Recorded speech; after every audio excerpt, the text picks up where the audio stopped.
You won't believe it, it'll be a dad next month times tight. Big bro says, well, can't even distinguish big from small cards.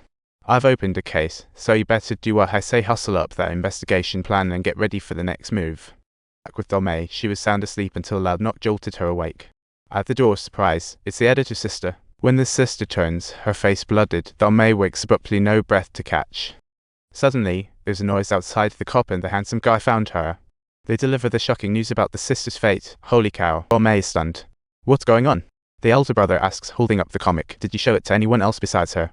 Dome insists, absolutely no one else saw it. It's my original comic. What are you guys even after? Reluctantly, the dude spills the beans, saying, the only person who called the sister that night was you, and you were conveniently off the grid. The coroner says it's a suicide, but we don't buy that. The fatal gash is on her neck. It's got a knife slice 3 centimeters deep on her neck with cuts all over her face. Is this how someone who wants to off themselves rolls? Most bizarrely, her death mirrors the way the character in your comic dies. What's your explanation for that? Give me a perfect excuse. What were you doing on the night the sister got killed? Dome is a ball of nerve. She claimed she worked at home, went nowhere. Seeing no progress, he returns to the precinct. Just then, new clues pop up. The sister's last call was a voice message, and Dome at home senses that something is off. The feds open her phone and hear the sister's message, asking Dome how she found out about her secrets. The sister's asking, how did you know my secret? Dome starts to panic. Wait, can my comic really kill people? The next victim must be in my next comic. She pulls up the next comic titled The Mortician's Muse, saying someone will die around 4 a.m.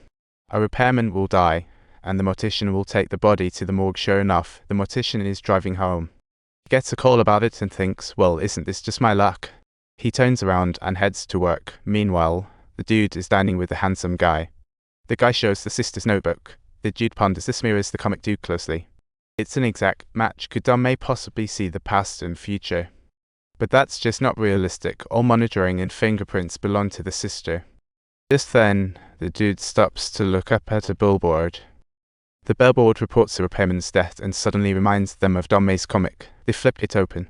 Of course, it mirrors reality perfectly. Looks like the next victim is the mortician their thoughts are racing.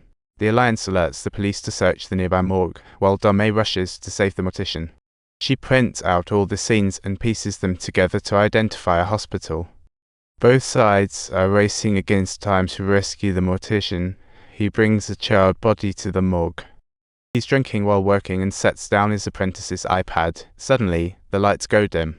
He turns to see the body move by itself. Oh great, the dead are coming back to life in here. This frightens the mortician so much he suspects he's drunk, but just seconds later, the body opens its eye. Holy moly, the mortician's scared pee backflows. He braves up and curses the corpse. Holy crap, he grabs a towel and throws it over the corpse's face. Out of sight, out of mind. But at that moment, the iPad suddenly powers on by itself, displaying the current scene. The mortician thinks, hey, this comic is something else. It looks so real. But then realizes something's off. The content reveals his past. Years ago, the mortician had a wife suffering from a rare disease. Out of love, he cared for her for 5 years. Day after day, Ji harbored dark thoughts, seeing his wife as a burden and wishing her dead. Finally, Ji waited for this day. His wife suddenly fell ill, stopped breathing on the spot, and was brought to the morgue. He plans to say his goodbyes, but then notices her eyelid twitching. She's still breathing faintly. In order to no longer be dragged down by his wife, to break free from constraints and shatter the shackles, he then approaches the man beside him and mercilessly strangles his wife, who is still barely breathing, to death with a rope. In the comic, the mortician freaks out, packing to leave. Nearby, the freezer makes noises as if someone's calling Ji. Suddenly, the door slams shut, locking him in, and blood starts oozing from the nearby freezer. One of the cabinet doors creaks open. The mortician, being the brave guy he is, grabs a hammer and approaches. He's suddenly pulled into the freezer, shining his slightly warm phone light ahead, and there it is, the spirit of his wife. She's all wrapped up, entangling him completely. He's thinking, whoa, this is heavy. It's like a wrestling match with X. Just in the nick of time, Dome arrives, throws open the cabinet door, and saves the mortician. He's so out of it, he can barely keep his eyes open. To him, Dome still looks like his late wife, and he's just staring and staring, his mind totally fried. To him, Dome is still his wife. He picks up the hammer, yelling, "Ay caramba. I get it, I messed up. What do you want from me? Ugh, stop nagging already."